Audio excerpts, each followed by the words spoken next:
The people who work in local government, there's two versions of them. There's the people who are doing it because there's nothing else to do or because they fell backwards into it or whatever. And then there are people who, like at government of any level, are true believers who care very deeply about the town, the place that they're representing. And so we were like, all right, we're going to show one of those people and a bunch of the other people who don't care that much. And then we're going to follow her path through life. And so that was from the very beginning, that was the pitch. Okay, here we go. So I worked on The Office, the American Office, with Greg Daniels for the first 4 seasons, and then he asked me if I wanted to develop a show with him, and I'm not an idiot, so I said yes. So we started kicking around ideas, and the one that was very sticky very early in the process was to basically say, okay, The Office was about a fictionalized private sector, and so what if we do fictionalized public sector? And at the time, I was binging The West Wing, which I had never seen before, and just fell in love with it. And the way Greg and I actually ended up pitching the show was a comedy version of The West Wing. And the thing that we said in the pitch was, if the stakes of The West Wing are Russia and China are facing off in Kazakhstan, the stakes of this show will be the boys soccer team and the girls soccer team both book the same soccer field. And this is about the people who have to deal with those kinds of problems. And that's the way we pitched it. It was comedy West Wing. If we take the drama of The West Wing and turn it into the comedy of like a small, semi-incompetent town, that'll be where our show lives. The idea really came from, it was 2008 and the world was falling apart and the financial crisis was happening, and we weren't sure how, but it was clear to us that government was going to be a very important part of people's lives. And so we had the idea of saying, like, well, there's all this kind of big picture sort of theorizing about what the government is and what it should do and what the role of government is in people's lives.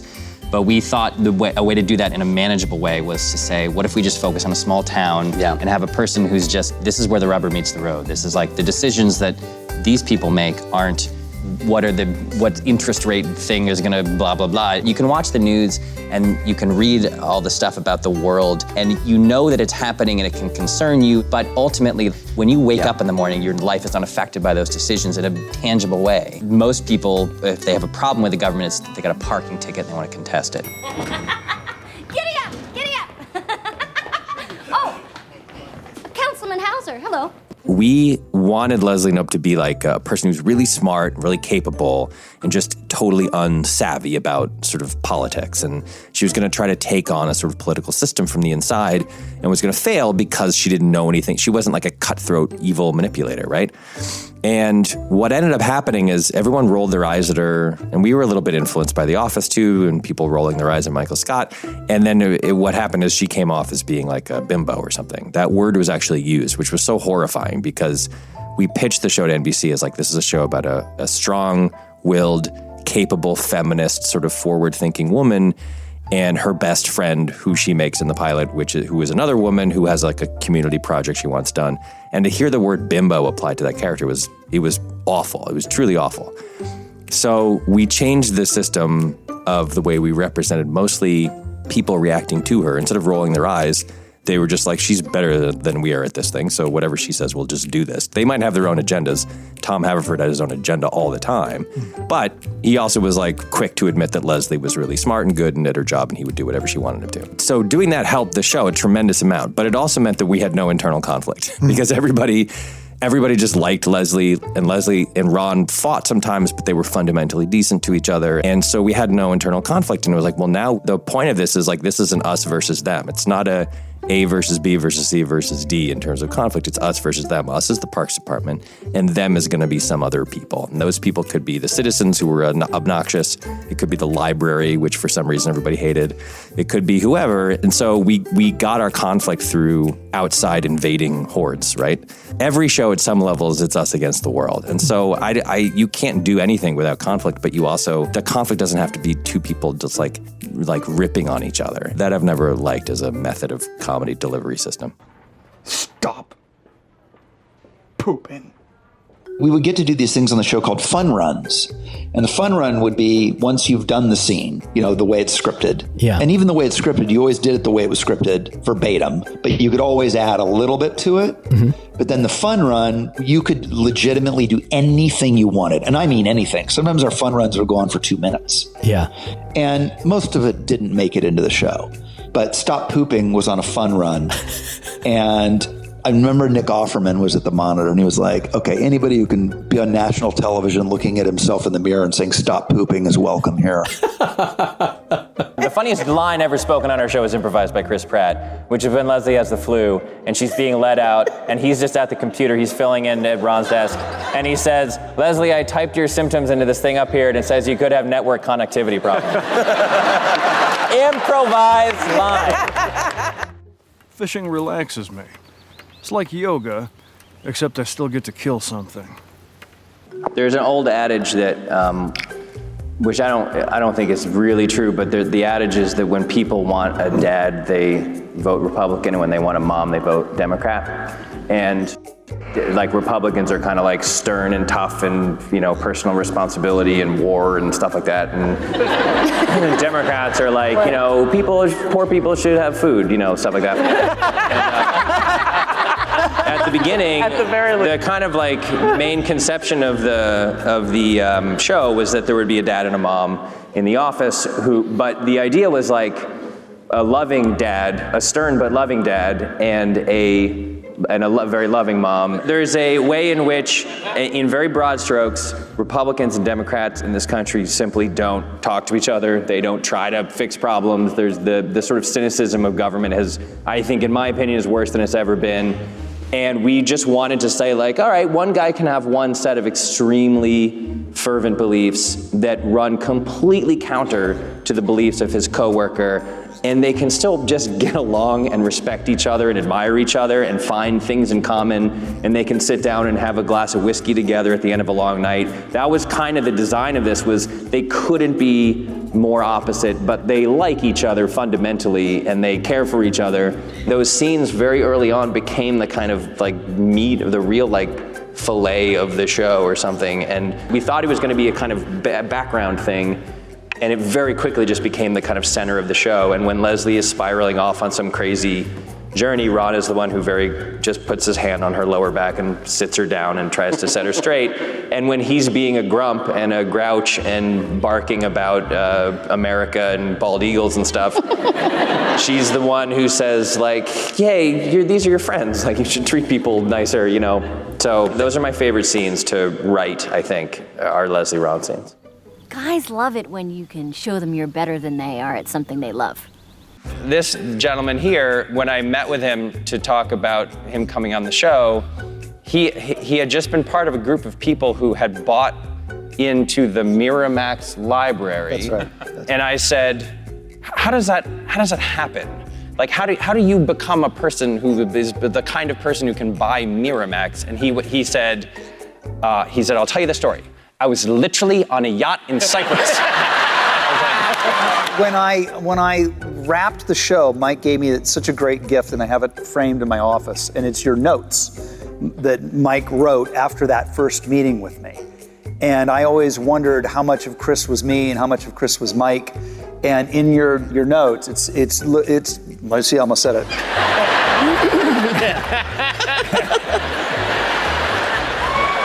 Yeah.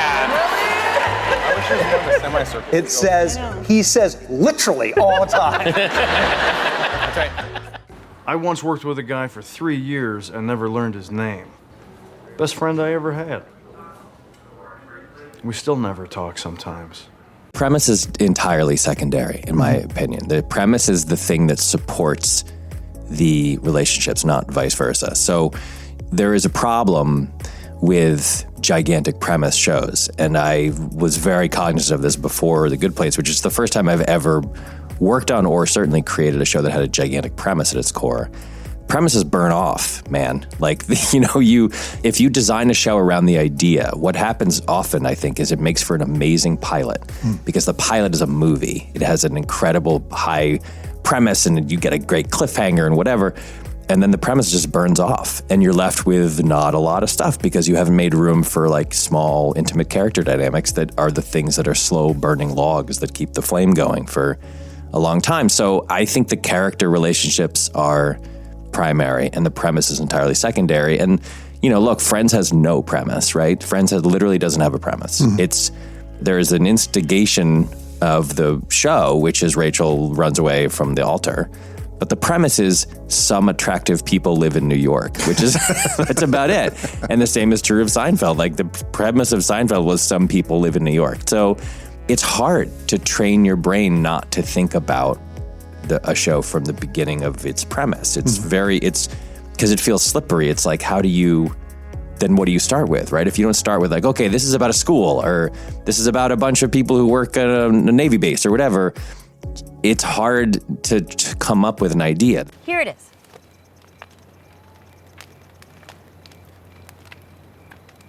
What do you think? I don't have an idea. The same things that are very frustrating about network are the things that make it good for comedy. And those things are basically obstacles. If you migrate to streaming, you're doing so in part because of the removal of obstacles, right? There's no commercials, and you can swear, and you can show nudity, and the episodes can be anywhere from 21 minutes and 30 seconds long to, in some cases, 45 minutes long. You can fine tune them until the end of the earth. And then it's only when they're absolutely in their perfect possible form that you actually show them to people, right? Creatively, I think that's most of the pros, right? I would argue that those are all in some ways cons for comedy. If you tell a comedy writer that her episode can be anywhere from 21 minutes and 30 seconds long to 45 minutes long, that comedy writer is probably going to be closer to 45 minutes long because she has hated editing and cutting jokes that she likes and honing her whole career. And then she gets to a place where they go, you don't have to do that anymore. And she goes, oh, thank God. I'll leave in all the stuff I like and then it'll be fine. And the truth is that it's probably a better episode of TV if it's 23:45 than if it's 28:15, because comedy needs pace and it needs intensity and it needs drive and it needs all of those things.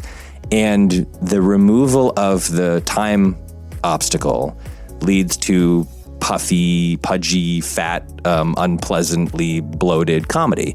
The first rule of like vaudeville era comedy is leave them wanting more. And the problem with streaming is people don't often leave them wanting more. They leave them bloated and, and overfed. I would also argue that the removal of commercials, which no one likes commercials. Everybody hates commercials. Commercials stink. But they force you in your brain to write in acts. You have to write act breaks. You have to write in a sort of like a sine wave sort of crescendoing and then a kind of a climax, and then you go back to the beginning and you build up the act again, and you get to a big breaking point again, and it gives the episodes rhythm and it gives them shape. And it forces me to like cut everything except the very, very best stuff to tell the best story and the funniest jokes. And we're constantly leaving stuff on the cutting room floor that we genuinely like, and I think that's good. I kind of think that network TV unintentionally saves me from my worst instincts, I would say. Love fades away, but things are forever. Comedy was, if you were like sincere in your writing or your acting, it was like, you're not cool, it's uncool. And the being uncool is like the number one fear of a lot of comedy writers. But I think, and I don't want to like I don't want to like locate too much of this on The West Wing, but like no one did sincerity like The West Wing, like in TV at the time. And I just sort of always felt like, and so did Greg, and so did everybody who worked in the show, like, and then, by the way, this came from The Office too. On The Office, Greg Daniels' whole thing was like, we're going to take 90 seconds or 2 minutes an episode and say like, there don't have to be jokes here. This is about, these are purporting to be real people. We're purporting to be documenting their real actions and emotions and stuff. And so the reality is like, there's going to be chunks of time where we just say like, these are just people talking to each other, and that's okay. Parks and Rec did that faithfully until the very end. Like almost the entire finale is like that, that's right. At some level, yeah. I love me a calzone.